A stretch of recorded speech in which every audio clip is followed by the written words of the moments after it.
Il y a bien longtemps, dans un petit village au cœur d'une vaste savane africaine, vivait une jeune fille nommée Amara.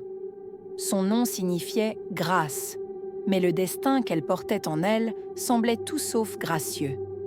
Dès sa naissance, les anciens du village avaient pressenti quelque chose d'étrange, quelque chose d'obscur.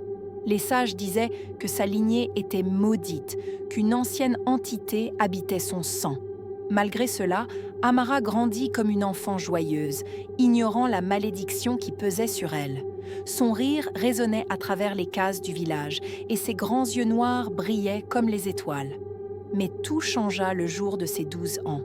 Ce soir-là, lors d'une cérémonie traditionnelle pour célébrer son passage à l'âge adulte, un étrange événement se produisit. Alors que les tambours résonnaient et que les danses battèrent leur plein, une ombre surgit de nulle part. Elle n'était pas un simple jeu de lumière, mais une entité tangible, vivante. L'ombre se faufila parmi la foule, invisible à tous, sauf à Amara. Elle sentit un frisson glacé parcourir son échine, et soudain son cœur s'emballa. L'ombre murmurait à son oreille des mots qu'elle ne comprenait pas, mais elle se sentait attirée par cette voix. C'était comme si une force la poussait à se rapprocher, à plonger dans cette obscurité. Pourtant, à cet instant précis, un ancien du village, Touma, qui observait de loin, intervint. « Recule, esprit !» hurla-t-il, brandissant un talisman ancien, sculpté dans un os blanc et marqué de symboles mystiques. L'ombre s'effaça aussi rapidement qu'elle était apparue, mais Touma savait que ce n'était qu'un début. Il s'approche d'Amara, ses yeux fatigués scrutant les siens. « La malédiction de ton sang t'a trouvé. » murmura-t-il d'une voix grave. « Cette ombre, elle reviendra.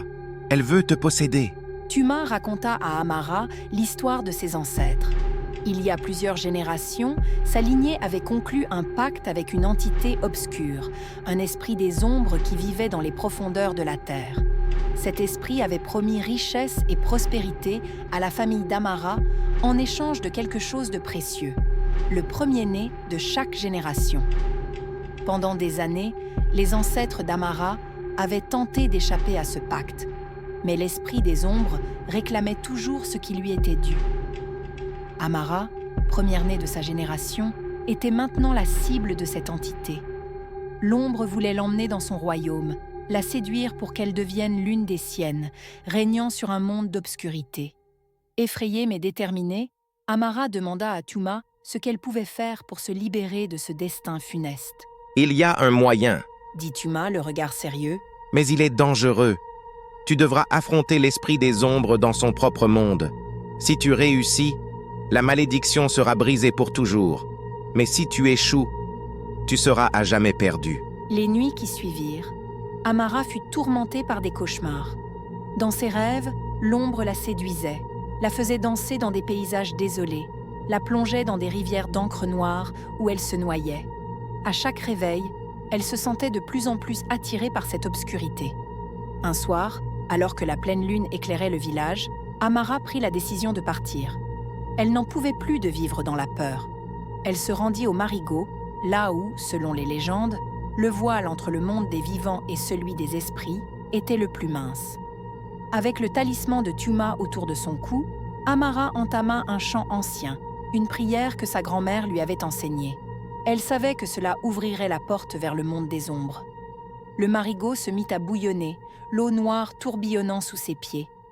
Une main glaciale émergea du tourbillon, saisissant Amara par la cheville et l'attirant dans les profondeurs. Elle lutta, mais la force de l'esprit des ombres était trop puissante. Quand elle rouvrit les yeux, Amara se trouvait dans un paysage étrange et inquiétant.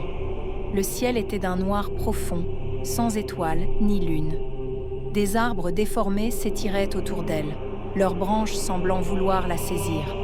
Une rivière sombre coulait non loin, reflétant une lumière pâle et inquiétante. « Tu es enfin ici » murmura une voix derrière elle. Amara se retourna et vit l'ombre, cette fois sous une forme humaine.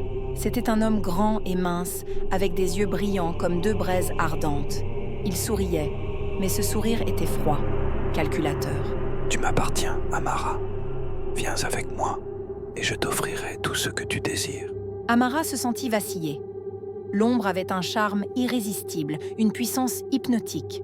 mais elle se rappela des paroles de Tuma. Ne te laisse pas séduire. L'ombre te mentira toujours.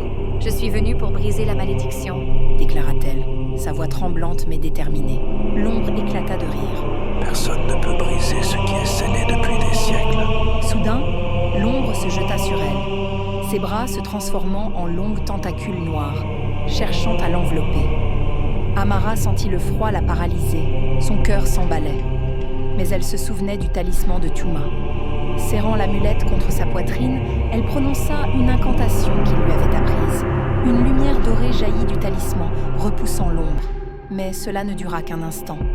L'esprit des ombres se reformait, encore plus grand et plus puissant. « Tu ne peux pas me vaincre. » gronda-t-il, sa voix résonnant dans les ténèbres comme un tonnerre lointain.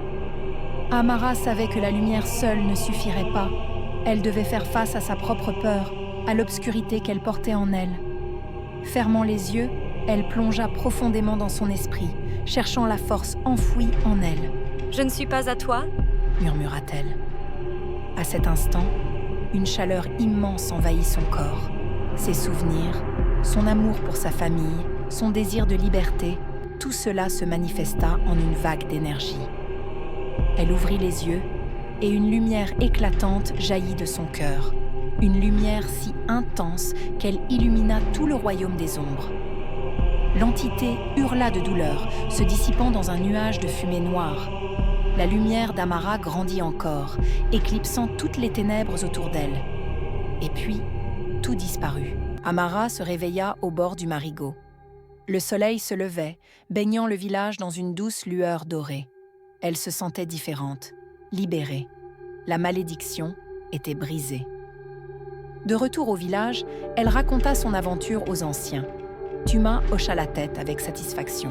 Tu as fait ce que peu auraient osé faire. Tu as affronté les ténèbres et les as vaincus. Amara devint une légende dans son village. Elle n'était plus la fille qui attirait le mal, mais la femme qui avait vaincu les ombres. Son histoire fut racontée de génération en génération, et jamais plus l'esprit des ombres ne revint hanter sa lignée.